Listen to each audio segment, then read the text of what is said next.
mitral area မှာ MDM ကြားရစေတဲ့ causes တွေက not only MS သာမက other causes တွေလည်းရှိပါသေးတယ်။အဲကြောင့်ဒီဘက်ကဘောင်စိမ်းလေးခတ်ထားတာဒီ causes of MDM at the mitral area ဖြစ်ပါမယ်။အဲ့တော့ MDM ကြားစေသော cause တွေမှာနံပါတ်1 MS ထဲပါတယ်လို့ MS နဲ့တော်တော်ကြီးကို clinical picture တပုံစံနဲ့တူတဲ့နောက်ထပ်ယောဂတစ်ခုရှိပါသေးတယ်။သူကတော့ left atrial myxoma ဖြစ်ပါမယ်။ဒါပေမဲ့ပိုပြီးတော့ common clinical မှာပေါ့နော်အတွေ့ရများတာကတော့ MS 2သဖြင့်ဒီ rheumatic fever တွေပေါ်တဲ့ဒီ tropical countries တွေဘက်မှာဆိုရင်ထိတ်ဆုံးကစဉ်းစားတာကတော့ MS ပဲပေါ့လေ။ bedside မှာဆိုရင်တော့ left atrial myxoma လည်း MDM ကြားရတယ်။ MS ရဲ့ features နဲ့တပုံစံနဲ့တူတယ်ဆိုပေမဲ့ပိုပြီးတော့ common ဖြစ်တဲ့သူကို priority ထားလိုက်ရင်တော့ MS ပေါ့။နောက်တစ်ခု mitral area မှာကြားရတဲ့ MDM ဒီ MR ကြောင့်လည်းဖြစ်နိုင်ပါ။အဲကြောင့်ခုနတုန်းက MR ရဲ့ floor murmur အနေနဲ့ MDM ကြားရမယ်။ဒါဆိုရင်အခုကျမတို့လူနာရဲ့ mitral area မှာကြားနေရတဲ့ MDM ဒီ MR ကြောင့်ဆိုရင်ဘယ်လိုလုပ်သိနိုင်မလဲဆို MR ကြောင့်ဖြစ်တဲ့ MDM ဒါဆိုရင် MDM ဆိုတဲ့ flow murmur အတန်အပြင် MR itself ရဲ့ pansystolic murmur ပါကြားရမှာပေါ့နော်အဲ့တော့ MDM အလုံးပဲကြားရရင်တော့ MR မဖြစ်နိုင်ဘူး MR ကြောင့်ဒါဆိုရင် MDM plus PSM ပါကြားရမယ်ဒီလိုလေးခွဲထုတ်လို့ရပါတယ်ပေါ့နော် exclude လို့ရပါတယ်နောက်တစ်ခု causes of MDM ထဲမှာဘာတူပါလဲဆိုရင် Kerry-Coombs murmur ဆိုပြီးတော့ကျမတို့တင်စားတယ် acute rheumatic fever ဖြစ်နေတဲ့အချိန်မှာ mitral valve တွေက stenosis ဖြစ်တာမဟုတ် fibrosis မဖြစ်သေးဘူးအခုမှ acute inflammation ပဲရှိသေးတယ် mitral valve acute inflammation ဖြစ်တာကို mitral valvulitis လို့ခေါ်ပါတယ်အဲ့တော့ mitral valve ကြီးရောင်ကိုင်းလာမှတော့ mitral ပေါက်က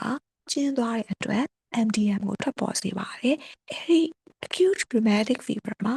due to the mitral valvulitis ကြောင့်ထွက်ပေါ်လာတဲ့ MDM ကို special name လေးနဲ့ Kerry-Coombs murmur အဆိုရင်အခုကျမတို့ရဲ့လူနာနားထောင်လိုက်တဲ့အချိန်မှာ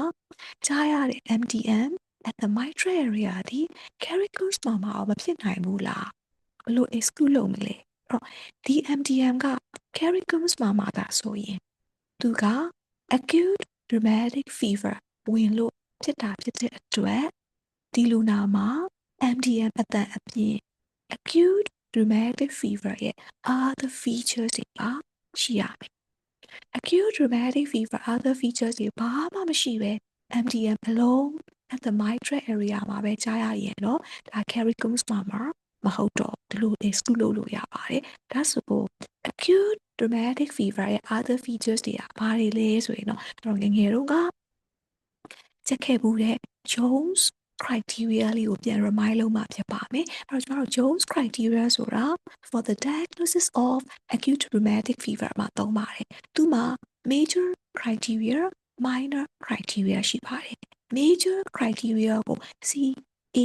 CANCE ဆိုပြီးတော့ CANCE ဆိုတဲ့ mnemonic လေးနဲ့ကျမတို့ချက်ခဲ့ရပူပါတယ်။ C က carditis, A က arthritis, another C က career, abnormal involuntary movement တွေပေါ့နော် C A N ကတော့ no juice က N ကိုယူလိုက်ပါတယ် subcutaneous no juice တွေပါ another C လေးကတော့ career ဖြစ်ပါမယ်နောက် E လေးကတော့ erythema marginatum ဒါက major criteria minor criteria ကိုကျမတို့နှစ်ပိုင်းခွဲလိုက်တယ် clinical features တွေနဲ့ laboratory features clinical features က3ခုရှိမယ်အဲ့ဒီ3ခုကို HAD H ဆိုတဲ့ mnemonic H ကတော့ history of rheumatic fever လူနာကို history မေးကြည့်ရင်အရင်တုန်းက rheumatic fever ဖြစ်ဖူးတယ်ဆိုတဲ့ history လေးဆိုတော့ streptococcal infection ရဲ့နောက်ဆက်တွဲ immune mediated ဆိုတော့အရင်တုန်းကလည်း infection ပေါ်တဲ့အရက်ဒေသဆိုရင် strep ဝင်ဖူးတာမျိုးဖြစ်နိုင်တယ်ပေါ့နော်ဒါက H previous ကို H history လို့ပြောင်းမှလိုက်တာပါ history of rheumatic fever E က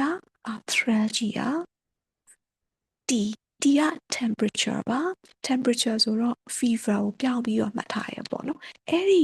clinical features တွေနဲ့ပါတွဲပြီး တချို့ clinical features တွေကတော့ history မေးကြည့်မှသိမယ်ပေါ့နော်တွဲပြီး mitral area မှာ MDM ကြားရရင်တော့အဲ့ဒီ MDM ကို acute rheumatic fever မှာကြားရတယ် mitral valvulitis ကြောင့်ဖြစ်တဲ့ Garrigous mama လို့ဆုံးဖြတ်မယ်ပေါ့ခုန acute rheumatic fever ရဲ့ Jones criteria ရဲ့clinical features တွေဘာမှမရှိပဲ MDM နဲ့ကြားနေရရင်တော့ Garrigous mama လို့မယူဆတော့ဘူးပေါ့နော်နောက်ထပ် MDM ကိုဖြစ်စေတဲ့ cause ထဲမှာဘာတူပါလဲဆို ER ပါပါတယ်ဒီ case က clinical မှာနာမည်ကြီးပါတယ်တွေ့လဲတွေ့ပါမယ်ပေါ့နော်အဲ့တော့ ER aortic regurgitation ထုံးစံအတိုင်း regurgitation valvular heart disease တွေဒီ blood flow များတဲ့အတွက်ကြောင့်သူတို့မှာ flow မာမာတွေပေါ်ထွက်စေတယ်အပြင်ဒီ ER မှာကျတော့ aortic valve မလုံလို့အဲ့မလုံတဲ့ regurgitant aortic valve အပေါက်ကနေပြန်ပြီးတော့ဆင်းလာတဲ့သွေးတွေကို regurgitant jet blood flow လို့ပြောလိုက်ပါတယ် jet ဆိုတာကတော့ blood flow ရဲ့အရှိန်အဟုန်ကသိပ်ပြင်းလွန်းအားကြီးလို့ jet လို့တင်စားလိုက်တယ်ပေါ့အဲ့ဒီ regurgitation နဲ့ပြန်ကျလာတဲ့သွေးတွေက mitral valve ကိုသွားပြီးတော့ရိုက်တယ်ရိုက်တော့ mitral valve အပေါက်ကလေးကတကယ်ပြက်ကလေးကပြန်ပြီးတော့ပွင့်ရမှာမပွင့်မဲ့ပိတ်သွားတော့အပေါက်ကျင်းသွားတော့ MDM ကြားရတယ်အဲ့ဒီ ER မှာကြားရတဲ့ MDM ကို Austin Flint မှာလို့ခေါ်လိုက်ပါတယ်ဆိုတော့အခု mitral area မှာကြားနေရတဲ့ MDM ကအဲ့ဒါ ER ရဲ့ Austin Flint မှာမဖြစ်နိုင်ဘူးလားလို့ check လုပ်ချင်ရင်ကျမတို့လူနာ ER သာဆိုရင် general examination စမ်းကလေးကိုက peripheral signs of ER such as the bounding parts to collapsing parts to လက်သေးတွေမှာကြည့်လိုက်ရင် capillary pulsation လေးတွေရဲ့ Quincke signs တို့လူနာရဲ့ level မှာကြည့်လိုက်ရင် visible carotid artery pulsation ကြီးဖြစ်တဲ့ Corrigan signs တို့ဒါနာမည်ကြီး peripheral signs of ER ပဲဖြစ်ပါမယ်အဲ့ဒါတွေက general examination တွေကတွေ့ခဲ့ရမယ် and then mitral area ပြီးရင်ဆက်ပြီးတော့နောက်ထပ် auscultatory area ကိုဆက်နားထောင်အောင်မယ်လေအဲ့တော့ aortic area ပေါ်မှာ step တင်လိုက်ရင်လေ ER ရဲ့ main murmur ကြီးဖြစ်တဲ့ EDM early diastolic murmur ရဲ့ ER ရဲ့ flow murmur ရဲ့ဖြစ်တဲ့ ESM ejection systolic murmur ရဲ့လည်းကြားရမယ်အဲဒီလို ER ရဲ့ features တွေနဲ့တတိတွဲပြီးတော့ MDM ကို mitral area မှာကြားရရင်တော့အဲ့ဒီ MDM ဒီ ER မှာကြားရတဲ့ Austin Flint မှာလို့ကောက်ချက်ချမယ်တကယ်ပြီးကျမတို့လူနာမှာဘာ peripheral signs of ER မှာလည်းမရှိ auscultation at aortic area ကိုသွားနာထောင်ကြည့်ရောလေ ER ရဲ့ EDM နေ ER ရဲ့ flow မှာတွေဖြစ်တဲ့ ESM တွေလည်းမကြားရပဲ at the mitral area မှာပဲ MDM အလုံးပဲကြားရရင်เนาะဒီ MDM ကို ER ရဲ့ Austin Flint မှာလို့မယူဆတော့ဒီလိုလေးတွေ exclude လုပ်လို့ရပါတယ်ပေါ့เนาะဆိုတော့ဘာလို့ auscultation at the mitral area မှာ and systolic မှာကြားရရင်တော့ sedation နဲ့ underlying cause ကဒါပဲရှိရဲ့ MR and systolic မှာ plus MDM လို့အတွဲလိုက်ကြားရရင်တော့ possibility နှစ်မျိုးဖြစ်နိုင်တယ် MSMR mixed valvular ရောဖြစ်တဲ့ case လည်းရှိတယ်လို့ MR အလုံး itself ကိုက as a floor မှာအနေနဲ့ MDM ကြားနိုင်ပါတယ်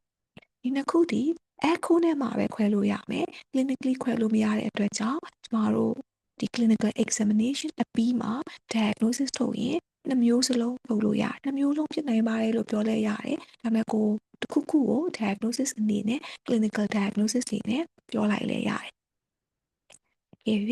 mitral area မှာ MDM တစ်ခုပဲကြားရတာဆိုရင်တော့ PSM မကြားရဘူးပေါ့နော် MDM တစ်ခုပဲကြားရင်တော့ဖြစ်နိုင်ခြေ differential တွေကဒါတွေအကုန်ဖြစ်နိုင်တယ်အဲဒီမှာမှ common things are common concept အနေနဲ့ဆိုရင်ထိတ်ဆုံးကရွတ်မှာတော့ MS ဆိုတဲ့ rheumatic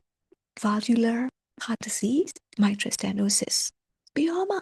discussion မှာမေးတော့မှ other causes of MDM တွေပြောနိုင်အောင်တစ်ခုပဲအဲဒီလို my professional diagnosis is MS လို့ပြောဖို့အတွက်ဆိုရင်တော့ကိုကြားနေရတဲ့ MDM အပြင် MR ရဲ့ PSM တွေမရှိရဘူး ER ရဲ့ features တွေမရှိရဘူးအဲ့ဒီနှစ်ခုတော့ exclude လုပ်ရမယ်ဆိုလိုတာ pansystolic မှာ plus MDM ကြားနေရတာကြီးကို MS လို့ပြောလို့မှမရတာเนาะဆို Pan-systolic mama ရဲ့ MR components ကြီးကပါနေတယ်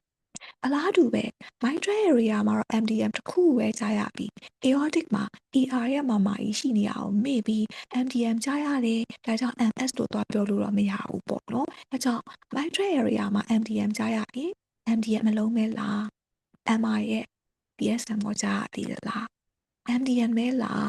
ER ရဲ့မာမာကြီးက aortic area သွားနားထောင်ကြီးမှာတွေ့နေရလဲဖြစ်နေအောင်မယ်နော်အဲ့နှစ်ခုကိုအရင် exclude လို့အဲ့တော့ပြန်စဉ်းစားပေါ့ခုန general examination တုန်းကငါ